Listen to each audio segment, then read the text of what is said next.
Kalen DeBoer and staff strike again, and they bring in another premium prospect. This time, Mal Waldrep says, hey, roll tide, everybody. Or really what he said was, I don't give a piss. Yeah, that's what he got from Roll Tide Willie. He's ready to join the Crimson Tide.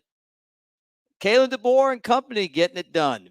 Jalen Milroe returning as the nation's number 2 most efficient passing quarterback. Some of you guys wouldn't believe that, but he is. More kickoff times announced and an updated odds on Bama basketball to win a national championship. Plus, Brett Elmore, big sexy Elmo, he gives us our what's going on today in history and whose birthday it is. All that right here on the Bama Tailgate YouTube channel. Like and subscribe. Give us a thumbs up, and let's get this party started. Here's your invitation. Make sure that you share with your friends. Tell your Bama friends about us. And we know these guys a little bit. They're a little bit zany, but they have a lot of fun talking about Alabama. You ought to check them out in the morning when you need that, or maybe in the afternoon, or maybe at night.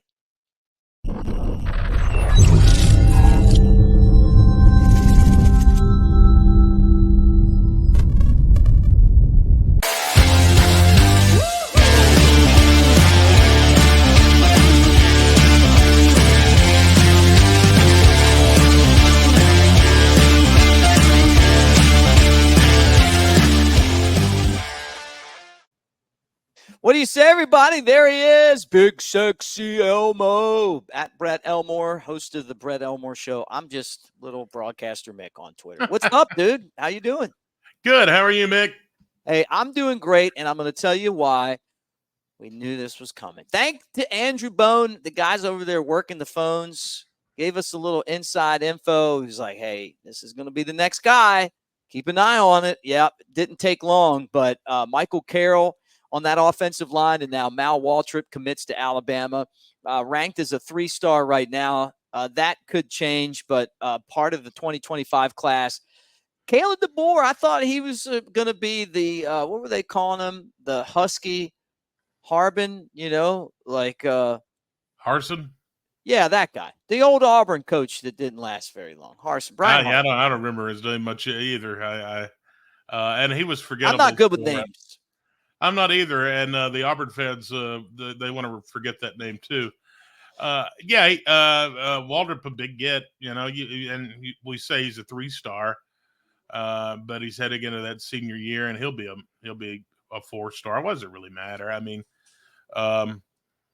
he chose Alabama finally over Clemson, Florida, and Tennessee, and he's listed as the number 40 offensive tackle in the class of 2025 by the 24/7 composite ratings. And, Michael Carroll commits on Monday. Now we have him. He's an Alabama legacy. Mal Waldrep played for Alabama in the late 90s, early 2000s, and 6'5", 315 pound. That's not a little boy. No. And you know what? He is a 4-star. I'm giving him that 4th star because Rivals has him listed as a 4-star. Everybody will have him as a 4-star soon. But I knew the name sounded familiar, and I was like, man, the name sounds familiar. Legacy coming back to Alabama. Wants to play the same spot that Dad played, obviously, with this great tradition that Alabama has going. And I got to tell you, man, what we're seeing right now with this new coaching staff picking up where Nick Saban left off is really phenomenal. And I'll tell you, they're motivated to do it. I bet you that they probably were listening to everyone talking about how, they're not going to be able to do it. This is going to change. And it just hasn't. And when you get on a roll like this, you want to keep rolling, no pun intended. But, once you have success on the recruiting trail like this is 2 big gets in 2 days, basically, Monday and Tuesday. And who's the next guy? As Bill Goldberg would say, who's next? Who's next? Yeah. And I have a feeling we're going to hear, some more pretty soon. Daryl Johnson, Derek Smith, Keelan Russell, Chuck McDonald, Anthony Rogers, Antonio Coleman, Michael Carroll, Jaden Harmon, Abdul Sanders, Zamir Smith, Luke Metz, Lazir Brooks, Mal Waldrep, and Miles Johnson for this Alabama class that On3 has at number 6. 24/7, I think they have him at number 3. So this is really interesting. Kalen DeBoer in his first year winning people over. We were worried about this class just because it takes time to establish relationships, but Alabama hasn't slowed down at all. So, yeah, Waldrep is actually a 4-star on Rivals, and congratulations to Alabama and their staff. Coach Cap, this is another big get for Alabama as they continue to win on the recruiting trail. You win on the recruiting trail. You win on the line of scrimmage with those big guys up front, and then you win national championships. Talking about the guy that maybe these guys would protect, I mean, if he comes back next year, which I don't think he's going to, is Jalen Milroe. And I sent you this. There's always a lot of talk about Milroe's ability to pass the football. Last year when I thought he was injured and he couldn't run, he did enough to win games. He did enough passing to throw the ball. And then now they're saying that, when they do all the composite rankings, that he's the second most efficient returning quarterback in the nation passing the football. Are you surprised by that? Yeah, I am. I didn't expect that. When we were talking about that yesterday, a rating of 172.17. I don't know, what goes into all that. I don't know the mathematics. I know the kid from Liberty is number 1. He also owns the highest returning yards per attempt at 10. I wouldn't have guessed this, but I guess the numbers don't lie. And, we talked all spring and summer about how Milroe has been putting in a lot of work. Yeah. I think he's got a chip on his shoulder. I think he wants to come out and, believe it or not, these guys, they hear what is said, and there's a lot of people that doubt him. And, but to be perfectly honest with you, yesterday, I think it was, or maybe the day before, I was reading some stuff on Ty Simpson that had popped up about how much work he's putting in. But, I think he's wanting to come out. He's on a mission. I think this team is they've got a laser beam focus right now, and that's to come out and win a national championship. And I think they'll be right in the thick of that come January. So do I. And look, here's something that's even more interesting, Brett, and that's that they've announced kickoff times. And these kickoff times, it's a little bit different than in the past because they actually give you an idea of when the game's going to start. Yeah, it's totally different than what we're used to. Something new for this season. The SEC controlled football games were assigned a different window, whether it be early, afternoon, night, or what they call flex. All of the times are central that they announced. Like if it's an early game, it's going to kick off between 11 and noon. If it's an afternoon game, 2:30 or 3:30. Night game, 5 to 7, or a flex is 2:30 to 7. I know that's kind of, difficult maybe as I talk about it, but we do know this, Mick. Let's just go through what we do know. We already knew the Western Kentucky, USF, Wisconsin, Georgia kickoff times. Mm-hmm. Western Kentucky and USF both 6 o'clock on ESPN. Fox will have that Wisconsin game at 11, and Alabama, Georgia on ABC at 6:30. Now the Vanderbilt game will be an afternoon game, which means that it will kick off at either 2:30 or 3:30 in that window. Then South Carolina will be on ABC or ESPN at 11 a.m. That game's already set. So that'll be one of those morning kicks. Tennessee, Missouri, LSU, Oklahoma, and Auburn are all flex games. So that means you go ahead and mark it down on your calendars.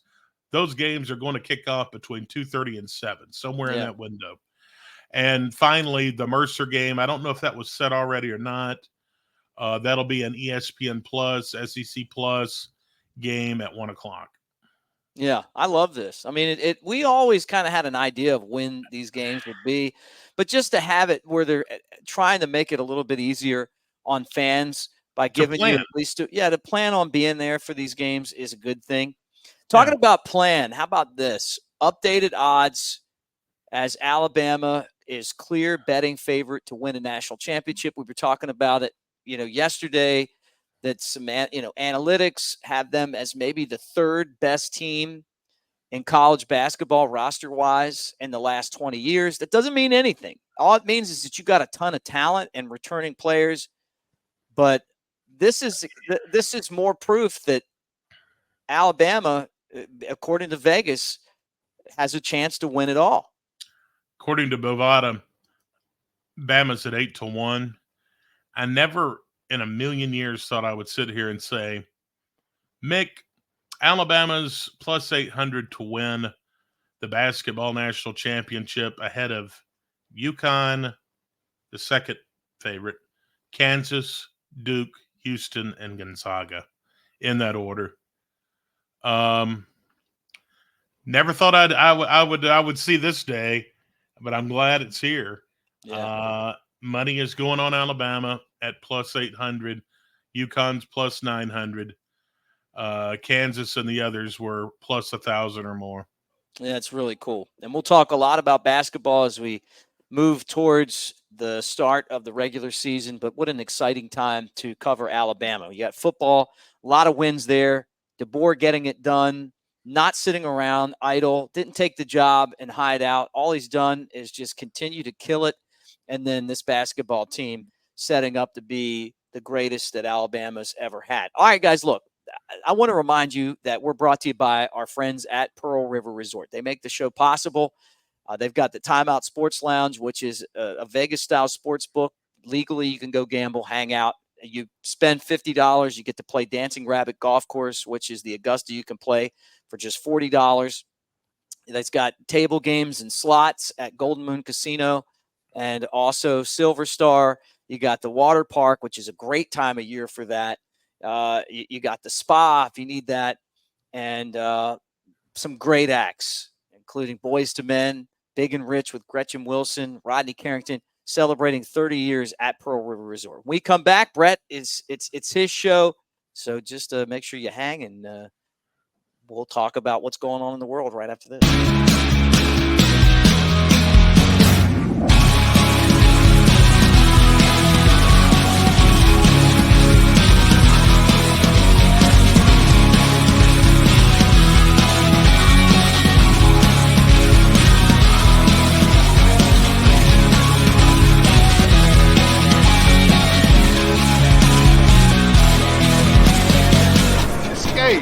To Pearl River Resort.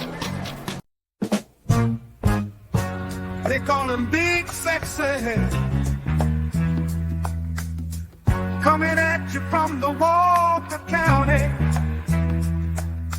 Jasper is his hometown. He's known for giving free rundowns. Oh, Big Sexy, throwing out those Alabama thoughts, sneaking out your mom's window without getting caught.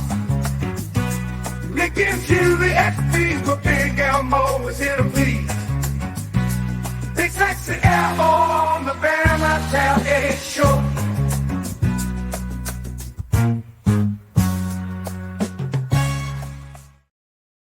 I tell you what, over the weekend, I have to share, Mick and I, we were talking about this yesterday. We were in Gatlinburg, and look at that picture.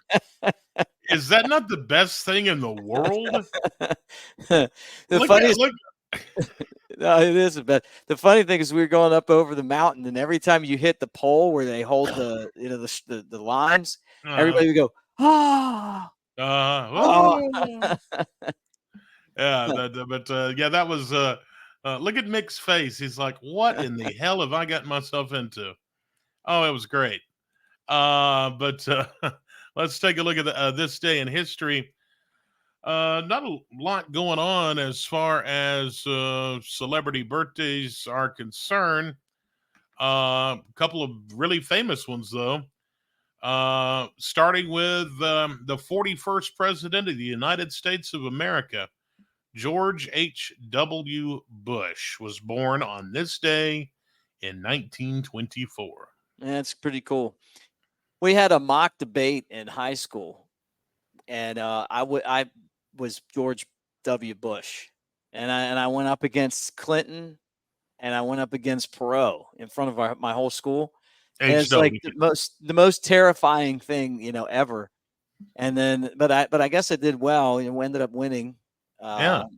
And it was, and looking back now, John Lieberman, who works on the Howard Stern show, was Clinton, and he was like the smartest guy in the whole school. And and parents own Burger King, and he was a great talker. We're still friends, and it's pretty cool. Like looking back, but this guy was a war hero. He played baseball at Yale. He did a lot of stuff. I had to learn about him and everything. So happy birthday. Well, I think he's since passed away, hasn't he? Well, I know, but I'm just saying, happy birthday. Yeah, happy heavenly birthday to George H.W. Bush. Anne Frank, who's also no longer with us. She was born this day, 1929. Of course, the Holocaust victim. What you chuckling about? It's like I didn't know that he wasn't alive. Well, I mean, I was just thinking. Yeah. I was second guessing myself. I was thinking. No, I was like, when presidents die, it's a big deal. They have. I was like, am I certain about this? Before I go out on that limb. Yeah. One person though that is alive and celebrating a birthday today is American weightlifter and a wrestler and a guy. Mark Henry. You've got it. And a guy that he tried to do a great version of me, but he couldn't pull it off. They called him what was it? Sexual Chocolate. Yeah, Sexual Chocolate. Yeah. Mark Henry is celebrating a birthday today. You love to watch those, like the wrestling stories, like and his was that Vince McMahon basically was like, you can do the lift off, whatever they call that, the national championship for lifting, but we don't want the guy that came in second. yeah, really. Like, we don't want the second strongest man in the world. No, we want the strongest man in the world. So either you win or don't do it. Yeah. He was a great character. The funniest thing that WWE had when he was around was when they did the thing where he was acting like he was dating Mae Young. Yeah, he was dating Mae Young. Way old lady. Yeah, she was about 100 years old, and they would kiss mouth to mouth on screen. Good. It was great. It was perfect. But that's about the extent of our celebrity birthdays today. Like I said, there's not a whole lot on the calendar. As we look at what happened this day in history, 1964, Nelson Mandela sentenced to life in prison. Yeah, terrible. I remember, reading about Nelson Mandela, and to be able to have success in standing up for, basically for, a whole group of people. Yeah. And, overcoming, what racism, and doing it in a peaceful way is really something. I mean, who wants to go spend time in jail? Who wants to deal with that kind of stuff and do it by winning, by being positive? I mean, how many people do that? I mean, somebody, does something to you. A lot of times you want to do something back, violent, but he won with peace. He was not that way. He was for peace. He was an activist and spent 27 years in prison, and Then he won the Nobel Peace Prize in '93 and was the president of South Africa. Yeah. From prison to president. Yeah, apartheid is what they call it. But as people sometimes, just because the overwhelming sentiment is something, that they knew in the back of their minds what they were doing was wrong. Oh yeah, yeah. But it comes down to having the ability to say, "Hey, man, that's not right," and standing up for what's right. And sometimes when you do that, you pay a price. But it's people like him who we'll talk about forever. I mean, not just the fact that he was president in his story, but also that that in the end of the day, the world's a better place because of his contribution. That's right. 1987, some famous words were uttered as Ronald Reagan challenged Mikhail Gorbachev to tear down this wall. Yeah, I remember that too. And the toughest thing that leaders have is to try to pick peace over war, over conflict. Right. And I, look, I wear this bracelet every day. Well, you can't see it, but right there. For Thomas Walter Jackner, who was killed in one of our wars. The older I get, the more meaningless these wars seem to be to me, and how more meaningful the lives of the people that are dying in the wars are. And what Reagan was able to do with Gorbachev, and after all those years of Cold War, was unbelievable to a lot of people. And it's a shame that obviously the world's in conflict right now again. But I hope that one day that we'll be able to figure out how to live with each other and deal with our differences, but do it in a peaceful way, because that was such a great time. And here we are again, right back into where we hate each other. No, I love you, Mick. It's all right. Not you, buddy. 1991, Boris Yeltsin becomes Russia's first president. Hey, at any point in your wife's pregnancy, did you say, I would really like to name my son Boris? No. Okay. Because I always think of that Boris the cartoon character. Yeah. Hello. Rocky and Bullwinkle, right? Yeah, right. Yeah. Hello, Rocky. Hello, Boris. Hello, Boris. 1994, world's largest twin jet takes off on its maiden flight, the Boeing 777. Yeah. So I think eventually we're going to change the way that I've told you this before. I'm going to tell you guys this. So the way that we travel in the future is going to be, you ready? I'm ready. Here we go. By bending gravity. That's what's going to happen. They're going to bend gravity, and the ships are going to go into the space that was left from the ability to bend gravity. And the way they're going to do it is by expanding the atoms, or the gravity that each individual atom has, out far enough just to make that divot and go. Now when's that going to happen? Maybe I'm crazy. Maybe I'm not. So this big plane, this waste of time. They're going to be able to put once they are able to do that, they're going to be able to move very big objects. I see you over there. What? I know. Futuristic. I agree with you, pal. You and I have talked about this before. Hey, just go watch Bob Lazar on Netflix, and you'll know. Okay. Mick's bending gravity now. Or go watch him on Joe Rogan. I don't know. Okay. Next. All right, next. All right. I'm sorry. Good grief. I'm ending on a terrible note again. Oh boy.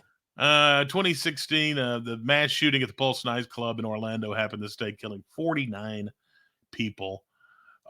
Just a terrible tragedy, another mass shooting in this country, and that happened back in 2016. But today, on this Wednesday, June 12th, I also forgot to mention that it is Russia Day. It used to be called Wednesday, but then the Russians invaded it. I guess it's because Boris Yeltsin was named president. Maybe. Uh, Now they just have the same guy that just keeps getting elected over and over again. Yeah. Isn't that crazy? It's like, why do they even vote? I know. mean, it's like they probably like it doesn't matter how they vote. it's like they put a gun to your head and say, "Okay, time to vote." No. This doesn't matter Yeah. how the vote turns out. It's always going to turn out a certain way. Yeah. And Today that's the scary is thing. That's when you really lose your freedom, when your right. vote doesn't count. It's Superman Day. Yeah, great hero. Now, let's finish on this because Superman Day. Oh yeah, we always go. Okay, Superman is. I don't think he's the greatest of my superheroes because I like Iron Man now and then Spider-Man, but I'd put him third. Put Superman on third. Mhm. Okay, I'm a big Batman fan. Okay, so Batman and then Iron Man. Yeah, sure. Okay. Yeah, sure. Iron See, I Man. had you as an Aquaman and a Hawk guy. Yeah, Hulk. I forgot about him. Today is also National Jerky Day, which means tomorrow will be Why Are My Jaw Muscles So Sore Today Day. Yeah. Yeah, I used to when I used to hunt all the time in Tuscaloosa. I had a spot over in Foster's when I was a student. And I'd make my own jerky. I had like the dehydrator and everything. Yeah. People loved me because I'd give I couldn't eat it all. I'd give bags of it away. You need to do that. You need to bring that back. Have mix jerky, and we'll sell it here on the show. Sounds like a plan. Yeah. All right. Well, that's a look at this day in history. All right, guys. Thanks for hanging out with us, and we'll do it again tomorrow. Roll Tide.